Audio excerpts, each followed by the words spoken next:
Why? Happy Wednesday, you beautiful souls, and whenever you're watching, I hope you're having a great day. Peter here. Oh, welcome. This spiritual experience is a really fun one, and I got to highlight the MVP of it because it's all about that feline protection. That is Miss Mosley right there. She's sleeping, but she is what this one is all about. And I really need to preface it as, they say dogs protect you in the physical and cats protect you in the spiritual. And in my experience, that is very true. Now, a lot of these little like mini stories of things that have happened in my life are not in a ceremonial setting. I should always preface that because when it comes to, I would say, sorry to get the sound checking. Cool. So when it comes to that, like they weren't in a ceremonial setting. This was before I really gained the wisdom from that darkness retreat that I had video is out in these other spiritual experiences. So check it out. But when it comes to the feline protection and the role that Mosley has played in my life, she's definitely saved me from unwanted guests. So all of these four experiences that I'm going to touch on are after like an ecstatic dance. Mm, you know, those containers are very loose, lots of energies going around, there's lots of people.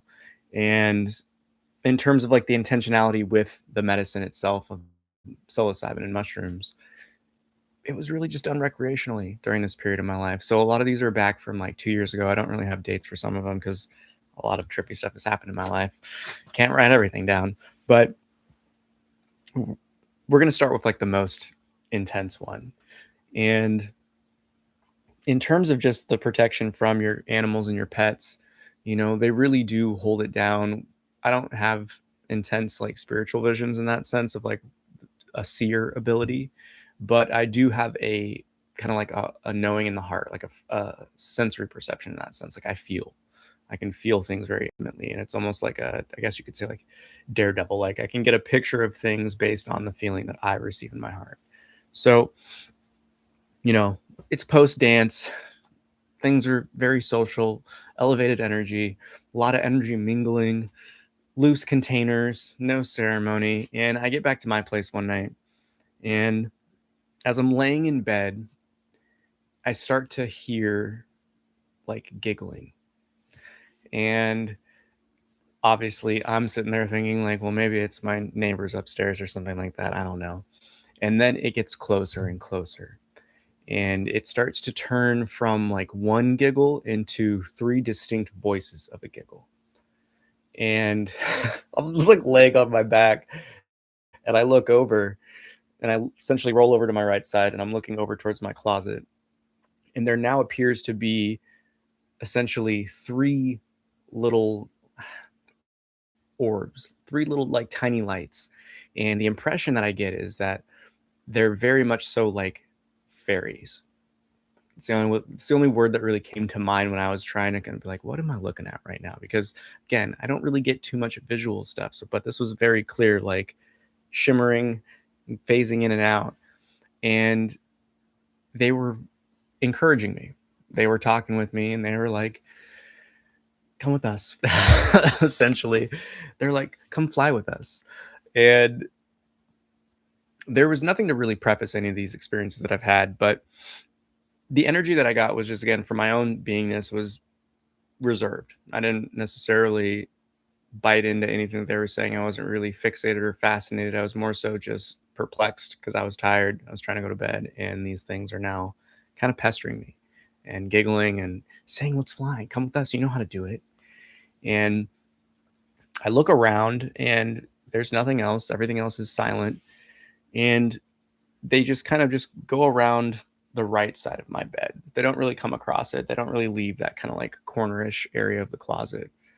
But when I told them no, their energy shifted, and it was a lot more aggressive. It was in the sense of, why don't you want to come with us? Like, you can fly like us. And they were being very, I guess you would say, like subtly like passive aggressive. And then this is when Mosley came on the bed. She jumped on the bed right after I told them no for the second time, and their energy and their voice just snapped. It was, instead of like a light and bubbly, like type of sound, it was very much so like, do it, like Sith Lord stuff. And when Mosley jumped on the bed, the lights instantly were from essentially like flying around kind of like the right side of the bed. They went to the corner, like the corner, and they clustered together into like a triangle. And the wildest thing, she looks at me, big ol' eyes, I should say. Like every time I'm on medicine in this sense, like her eyeballs are just like laser mode. So it's pretty much, her eyes are like all black, and she comes up and is purring so just like sweetly, and she has a really cute like chirpy chirp in her purrs, and she's doing her little chirps, and she just like headbutts me and nuzzles me, and those things stop giggling, but they kind of are in the corner still, just kind of like doing little swirls, and she gets in between me and them, and then just sits and is just staring like right in the corner of the wall, and they don't even try to say anything after that. It's just kind of like silence for a little bit. And then within like, I'd probably say like 5 to 10 seconds, they just disappear. And then she sits there at the corner for a while. Like, I don't know how many minutes. It was a few minutes because I was just petting her while she was purring. And I roll over, and she slept right next to my head. Now, she usually sleeps kind of like shoulder or even like kind of like hip around my butt. Excuse me. But that entire night, she slept right by my head on that side between me and the corner of the closet. Obviously, like I smudged and stuff in the morning, but yeah. So that was like the one where I was like, okay, yeah, she's like battle cat. That was the first time that I actually felt her energy, like the impression of it being way larger than what she is. Cause she's like, she's lanky, but when she's cuddled up, I can kind of hold her like that. And she's probably like, yay long, an arm's length, little less than an arm's length. But that was the first time that I felt her like bigger than like a Great Dane, I guess is the way that I could perceive it. And it just goes to show, like there's more than what we can see. And I think I'm trying to remember the scripture it is, but it's something in the sense of like, we don't see with full vision because of the things that have happened to us as humanity through time, but we only get like partial glimpses. So it's almost like seeing through like a tinted window or like a fog misted window or like cataracts or something like that. But in terms of the heart coherence, like you can definitely feel things and beings' energy. So feeling hers is that large was a trip because I'd never really seen her like that, even though she's saved me many a times and been a little guard cat. So the second one, it wasn't nearly as visual in the sense of like bright lights, other beings, but it was again coming back from a dance one night, and I was laying in bed, and this was around the time, so this would have been probably like 2022 springtime, just because of like when I started getting these attacks by shadow beings, and that's also a previous video from last week. You should check it out. And I started getting a lot of these different like negative entity kind of like stepping up in my face and trying to flex on me.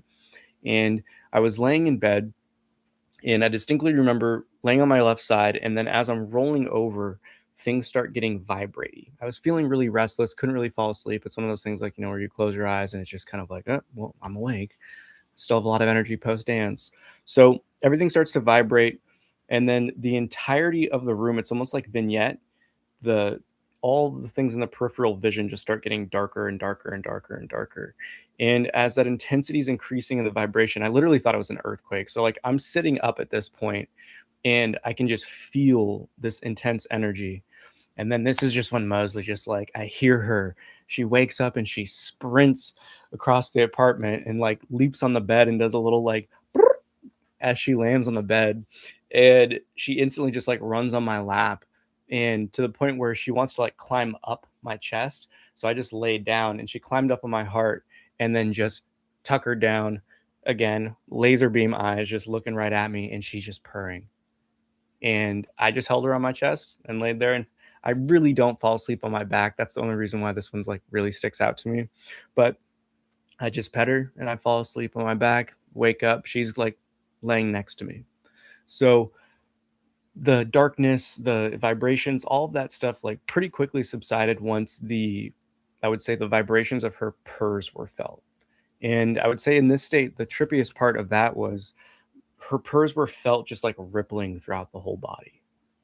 So I got some theories on the protection and energy aspects of cats and what they can do with the purr, but there's something about it that just really is purifying and purifying, dare I say. That was bad. That's a cheesy one, but it's that essence of it was like a cleansing. It was almost like water. You could just feel it rippling and just coating the whole body. And I really do feel that that was like a protective bubble that she kind of puts you in, and just cats in general that they can put you in. Now, the third one was I have like tapestries in my bedroom, and one of them it definitely has a lot of faces on it. Like they're shapes and patterns, but like they could be faces. And this one was where I was just kind of getting lost in the sauce, so to speak, where I would see one face and it kind of looked like a little bird and owl and a little penguin thing. And all of a sudden, the entire tapestry itself, it's similar in this shape of like, it has like one ring, kind of like flowery, petally stuff. But all of the faces started to essentially get a little bit more menacing. It was going away from like animals to a little bit more of like that creepy jack-o'-lantern vibe. And it wasn't just one face. It was essentially one face would ripple into the next face. And as soon as I know it, I almost have like 50 to 100 just faces looking at me. And their eyes start to move around. And the only thing that really stands out from this one that creeped me out was the fact that it felt like I had eyes on me. Like it wasn't just like one set of eyes. It felt like there was groups of things watching and they were different. And it was very eerie and unsettling because again, like I'm in the dark and I can just it's very visible to see though in my bed. And as I'm looking up at it, it just felt like it was getting closer and closer and closer. And then boom, like clockwork again, as I start getting a little freaked out and concerned, she jumps up and is just right in my head. And she does another one of those big headbutts with her laser eyes. And she sits next to like my armpit and she stares at it. And then she yowled. She's not that chatty unless it involves food or she's playing. So the fact that she went out like a row was very like, noteworthy for me. And that's why it made the list for today. But it was one of those ones where when she yelled, everything started to essentially fade back up into the ceiling. And like it just kind of like dropped away like face by face until it was just the tapestry again. And, like clockwork and how she goes, she just kind of curled up and just purred and just stayed there the whole night. And the last one, this was when I first started to notice that she was my protector. And this was probably one of my the cutest ones because I was like, "Oh, little lady, you're such a spiritual gangster." Um, it was one of my first times going to ecstatic dance where I microdosed, and I took a little bit more than a microdose. But as I was driving back, shouldn't do these kids. But as I was driving back, I just had this feeling. I was like, "Wow, like." The mushrooms haven't really faded. And if anything, they feel like they're getting stronger. And it's already been like 3.5 hours. And the darkness felt even darker. The veil felt incredibly thin. And it was to the point where like I grounded when I got back. I had a little light water and some like a little bit of light snacks, more so some fruit. But as I was getting in bed, it almost felt like I could just like tissue paper poke through the wall, the bed, the air, and I was just going to like pop out into something. And when I was trying to go to sleep, I just felt like there was something there. Like I can't put it into words. It was unsettling. It wasn't necessarily like aggressive or any like the other shadow being experiences or any weird like paranormal stuff in that sense, but it felt like it was just next to me, like laying in bed, shoulder to shoulder. And it was just weirding me out because there was nothing in the space with me.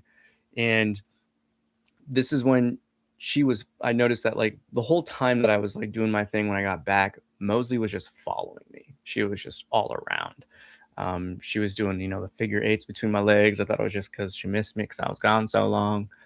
But the moment that I'm like laying in bed and start to like actually get in the covers, she's up on me. Like she doesn't like being buried under covers, but like she was pretty much just like so close to like my hip and my, I would say like my ribs and my armpit, that she was like okay chilling underneath the covers for a second. So, I'm trying to lay down, I'm feeling this thing next to me, and she crawls over my body and is just like she's essentially staring over to my right as I'm laying there, and she's just looking at where I feel something, and she just starts purring as like loudest I've ever heard her purr.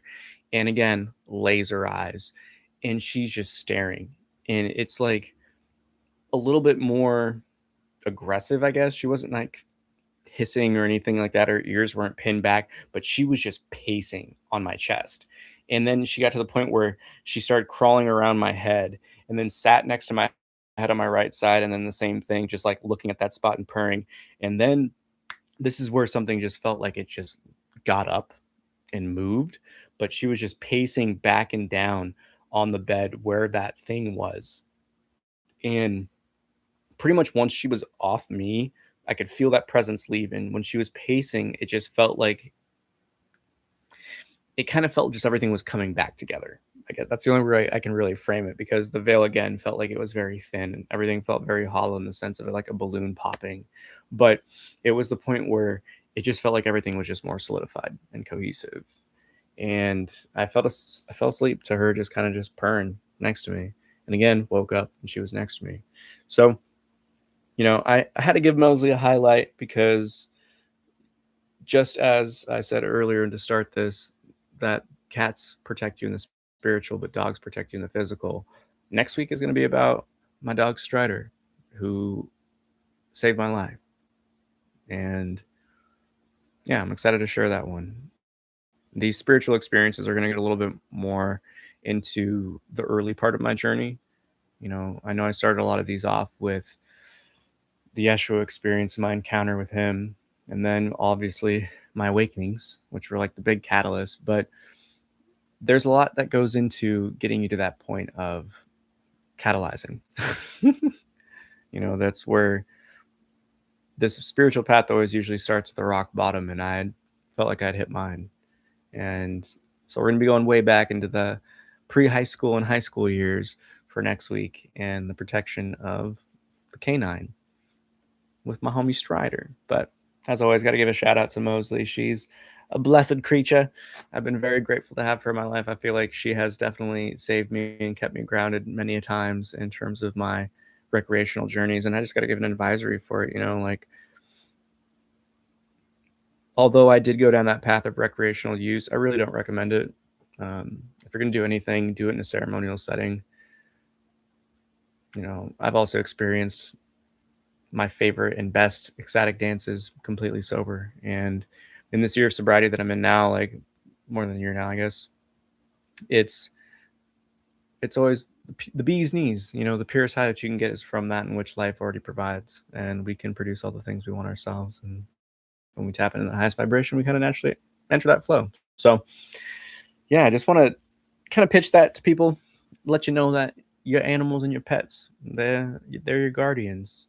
And that's one of the reasons why you should show them love. You don't have to like treat them like a human in the sense of putting it in clothes and doing photo shoots and all this crazy cat lady stuff. But when it comes to the souls that are around you, it's a soul and it's connected with source. Yeah. I feel nourished by that one. It's fun to highlight the little lady. She's a baddie. Well, yeah, I'm always curious if any of you have any experiences with your pets or your animals and your little guardians. Let me know. Like, I've definitely chatted with a few people, one a vet, and then one who just loves animals. And it's pretty consistent across the board in terms of the protection which they provide.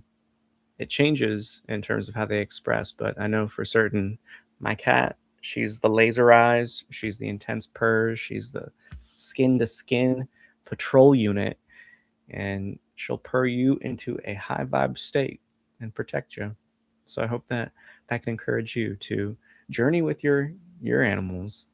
I know every time that I'm in an actual ceremonial container, in my space, she's the best. She's always within arm's reach, which I love because you just always know where she is. Because I do my stuff in the darkness, so the fact that I just reach out and she's right there, that extra heart coherence. And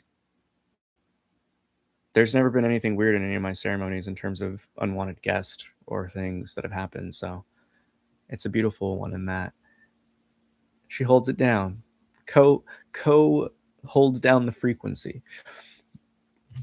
When it comes to that, I feel complete. Thanks for joining. Don't forget to smash that like. Yeah, share if you can. Drop a comment. I'd love to hear about your animals and your guardians. I think that's something that I feel like we as humanity can really offer that path of evolution for them. And the more that you can work with them spiritually, the more that they can actually do what they were supposed to do here. And I know one of the aspects to that is, and I first learned this with Strider, but I've been practicing with Mosley most of her life, where it's just communicating through the heart and sending an emotion and a picture. Yeah, and she does it. Every time I go to bed, I always tell her, like, hey, Mos, time to go to bed. And then, boom, next thing you know, she's on the bed, even when she's in a deep kitty sleep. And it's cute, and it's one of those ways that your pets are very innocent souls. And it's the closest thing to having like a perpetual child in that energetic sense, not the fact they're actually your children. People don't act like that. Don't be that attached. They're their own sovereign beings, and they're spiritual warriors. They're here to protect you. They're here to guide you. They're here to teach you. And you're also here to steward and guide and shepherd over them. So everyone's got their tools and their wheelhouse of specialties. And when it comes to cats, the feline energy is one of grounding, calibration, safety, kind of like, again, your little patrol unit. It's what is it? I don't remember the name of the tiger, but it's like the one in He-Man where it's a little tiny cat, then it turns into this giant tiger that you can ride. It's kind of how I envision Mosley sometimes. I can just feel her presence. And she's also gotten spiritually more potent and stronger, I would say, as my spiritual development has grown, which is also a very unique little theory that I'm curious if others have experienced. But, because I remember feeling hers, and she was like a little bit larger than a Great Dane. And then she's very much so in the ceremonial containers I've had last year, felt like a tiger, like size of a couch. It was crazy. But with that, I love you so much. Thanks for dropping in. May the fruit of knowledge offer a seed, and in that seed may your love, will, and intuition give life and nourishment, for a tree shall grow, and in its shade may you find peace, and offer peace to all who ask. Namaste. I bow to the divine within you. I love you so much, and I'll catch in with you next week. The tone is going to be a little bit more serious, but I hope that my vulnerability and the depths of things that I cover and tap into with these next few Spiritual Wednesdays can inspire you and can help you. So with that, I love you. Peace.